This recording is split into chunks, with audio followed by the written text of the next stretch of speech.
فيديو بقالي فترة مستني إن أنا أعمله عشان جربت فيه أحسن جهازين في حدود 7000 ل 8000 جنيه. طبعا دول أكتر جهازين عاملين ضجة في الفئة المتوسطة كلها. أول جهاز الريلمي 10 وتاني جهاز الأوبو A96. دول أفضل جهازين أنا جربتهم في الفئة السعرية دي، ولأن الأجهزة دي بتقدم لك قيمة مقابل سعر. وعموما كالعادة هنبدأ بأي حاجة واللي هي الديزاين. ديزاين الجهاز هنا الاتنين جايين بخامات من البلاستيك، ولكن ريلمي 10 أنا شايف تصميمه بصراحه فيه هنا سنه لميع كده في الظهر، شكلها حلو وبتخلي شكل الجهاز كويس بصراحه. كمان الاوبو A96 جايب تصميم شيك، تصميم كده بلاستيك ضد البصمه. التصميم هنا على فكره الكاميرات هنا كمان ليها نافذه خاصه بيها، ودي حاجه عجبتني احسن من الريلمي، لان الريلمي هنا الكاميرا بتاعته بارزه شويه، فممكن انها تتعرض ان هي تتكسر لو اتخبطت خبطه جامده ولا حاجه.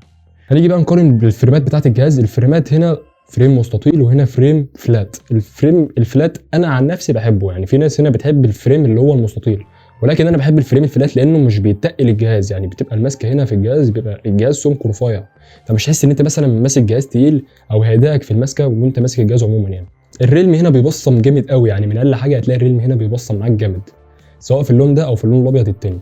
الاوبو هنا ما بيبصمش يعتبر خالص، لان التصميم اللي هنا ضد البصمه، سواء جبت اللون ده او اللون الاسود. فده اكتر حاجه عجبتني بالنسبه للتصميم بالنسبه للجهازين. الاثنين هنا بيجوا باثنين سيم كارد، وكمان تقدر تحط لهم كارت ميموري، والاثنين هنا بيجوا بصوت عادي مش صوت ستيريو، ولكن هتحس هنا ان السماعتين ستيريو، الصوت هنا عالي جدا، تقدر تعليه لحد ال 200، والاثنين يعتبر صوتهم زي بعض بالظبط، مفيش اي اختلاف بينهم. الاثنين هنا جايين كمان بمنفذ 3.5 مللي، وكمان الاثنين بمنفذ تايب سي. هنخش على ثاني حاجه واللي هي الشاشه هنا جايه من نوع اموليد بريفريش ريت عالي 90 هرتز. الشاشه هنا من نوع اي بي اس ال سي دي طاقه فول اتش دي بلس بريفريش ريت عالي 90 هرتز، ولكن الجهاز هنا متفوق من ناحيه الشاشه ان هي اموليد. طبعا الشاشه الاموليد الوانها احلى، زوايا الرؤيه هنا بتبقى احسن بكتير، وفي نفس الوقت هنا تجربه الفيديوهات كانت يعتبر افضل من ال 96 بكتير.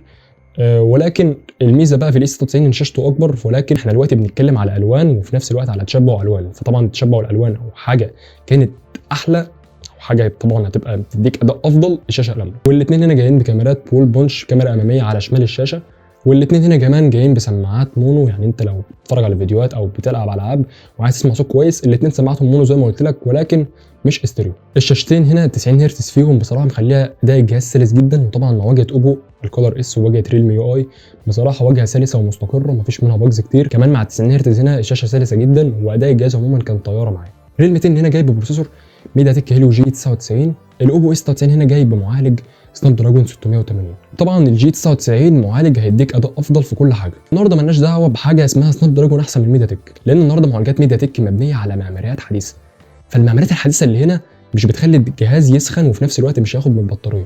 والجي 99 النهارده يتقارن مثلا بسناب دراجون 732 جي او ب 700، قول مثلا 765، هو اقل منه شويه جي 99.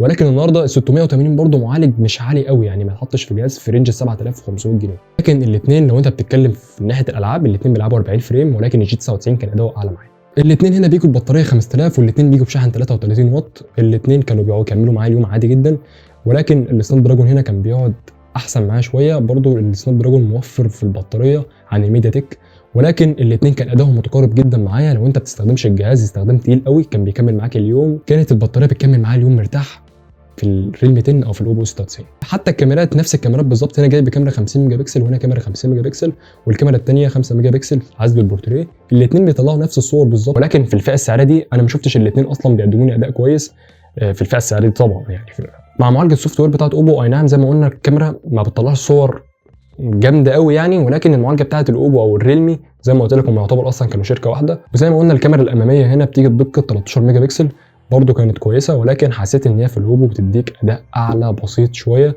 الالوان كانت فيها افتح. بس تختار مين برضو عشان ما تحيرش نفسك؟ انا شايف تختار ريلمي 10، وده لان ريلمي 10 نقطه المعالج بس فيه والشاشه هم اللي يتفوقوا على اي جهاز تاني في الفئه السعريه دي. الجهازين دول بيجوا النهارده بنسختين 8 رام 128 و8 رام 256. الريلمي 10 النهارده بيجي ب 8 رام 128 ودي سعرها في حدود 7000 جنيه، وكمان بيجي بنسخه 8 رام 256 ودي سعرها 7500 جنيه. الاوبو اس 99 النهارده بيجي بنسخه 8 رام 128 ودي سعرها 6800 جنيه، كمان بيجي بنسخه 8 رام 256 ودي سعرها 7600 جنيه. بس كده اتمنى ان يكون الفيديو عجبك وبسطت لك كل حاجه. ما تنساش تعمل لايك وسبسكرايب وتشير الفيديو طبعا لو عجبك، واستنى طبعا كل حاجه جديده هنعمل لك فيديوهات جامده قوي الفتره الجايه، فطبعا فعل زر الجرس عشان اي حاجه جديده توصل لك على طول. وبس كده اشوفك الفيديو الجاي، سلام.